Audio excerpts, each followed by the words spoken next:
ஒரு சமயம் நாரதருக்கு ஒரு சிஷ்யன் இருந்தான். அந்த சிஷ்யன் அழைச்சிட்டு அவர் பிரம்மலோகம் போனார். அந்த பிரம்மலோகத்துல சபை நடக்கிறது. நாரதர் உட்கார்ந்து இருக்கார், பக்கத்துல சிஷ்யன் நின்று இருக்கான். யமதர்மராஜா அந்த சிஷ்யனையே ஊத்து பார்த்துட்டான், முறைச்சு பார்த்துட்டான்.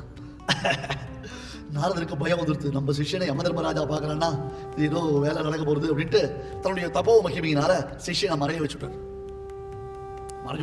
அடுத்து தப்போ வலிமை மறைஞ்சு கொடுத்து அதெல்லாம் சபையெல்லாம் முடிஞ்சுது. அப்புறம் நாரதர் யமதர்மராஜா எல்லாம் ஒருத்தர் பேசிடுச்சு. என்ன யமதர்மராஜா, என் சிஷ்யனையே ஊத்து பார்த்துருந்த, நீ ஏதோ பண்ண போறேன்னு தெரிஞ்சுட்டேன், அதனால என் தப்போ மகிமையினால என் சிஷ்யனை மறைய வச்சுட்டேன் பத்தியா, எப்படி அப்படின்னா நாரதர், சுவாமி உமக்கு நான் பர்சனலா தேங்க்ஸ் சொல்லணும்னு அதுக்கு தான் வெயிட் பண்ணினேன். திருப்பி உங்க சேவிக்கிறேன். நீர் பண்ணின உபகாரத்தை சொல்லி மாடாது. நான் என்னடா உபகாரம் பண்ணேன்? இல்ல, உங்க சிஷ்யனை நீர் அழைச்சிட்டு வந்தீர். அவர் என்ன பண்ணார், யமதர்மராஜா பார்க்கறான்னு தெரிஞ்ச உடனே தன் தபோ மகிமையினால அவனை இமயமலைக்குள்ள காற்று கூட புகழ முடியாத ஒரு குகைக்குள்ள தன்னந்தனியா உட்கார வச்சு செக்யூரிட்டி போட்டார்.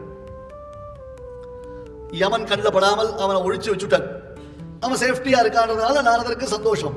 ஆனா யமதர்மராஜா சொன்னா, சுவாமி அவனுடைய கர்மா பிரகாரம் இமயமலையில குகைக்குள்ள மண்டையில கல் விழுந்து அவன் மரணம் அடையணுமே, இவன் பிரம்மலோகத்துல வந்து உட்கார்ந்து இருக்கானே, இவனை எப்படி நான் இங்க தூக்கிட்டு போறது நான் யோசிச்சிருந்தேன்.